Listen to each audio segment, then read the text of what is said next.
Hello dear colleagues, welcome to retinara.org, a vitreoretinal knowledge sharing platform. In this video we will discuss differential diagnosis of a healthy case with peripapillary mass. This case shared by Dr. Kemaltekin, whose Instagram accounts are @dr.kemaltekin and @retina.academy. This patient was a 55-year-old female who applied with decreased vision in her right eye. According to the patient's expression, she realized the decreased vision for approximately 5 months. The patient had no known systemic disease and was not on any systemic or ocular drugs. Family history of the patient was also unremarkable. Visual acuities were 20/70 in the right eye and 20/25 in the left eye.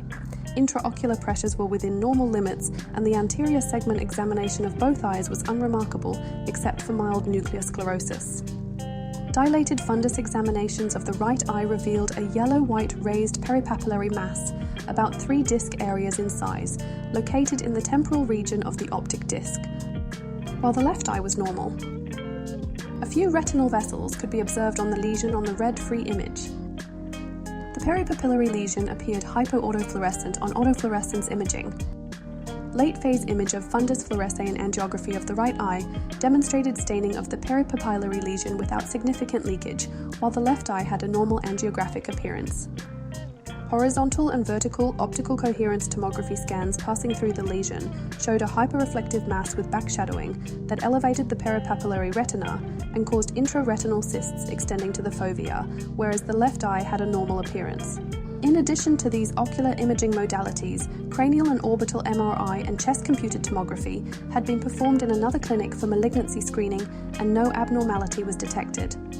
The differential diagnosis includes retinal tumors, particularly retinal vascular tumors, such as retinal hemangioblastoma or vasoproliferative tumor, and others including retinal astrocytoma, astrocytic hamartoma, retinoblastoma, metastasis, and granuloma.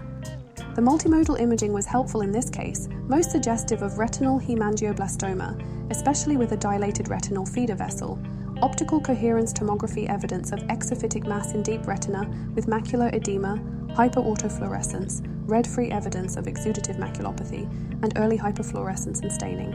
Thus, our leading diagnosis is solitary retinal hemangioblastoma. Our proposed management would include systemic genetic testing for von Hippel-Lindau disease on chromosome 3 to ascertain whether the patient demonstrates the mutation and may be at risk for central nervous system hemangioblastoma, renal cell carcinoma, and other related tumors. If the patient demonstrates central nervous system or renal tumor, then oral belzutifan could be started and could affect retinal tumor regression. If von Hippel-Lindau is negative and/or central nervous system and renal tumors are absent, then focal treatment of the papillomacular retinal hemangioblastoma could include A. Antivascular endothelial growth factor every month for at least 4 months, then extend. B. Standard fluence photodynamic therapy with option for repeat standard or double fluence photodynamic therapy in future. C. Standard or fluorescent-enhanced laser photocoagulation. D. Methods of radiotherapy including external beam radiotherapy, stereotactic radiotherapy, plaque radiotherapy, or other types of radiotherapy.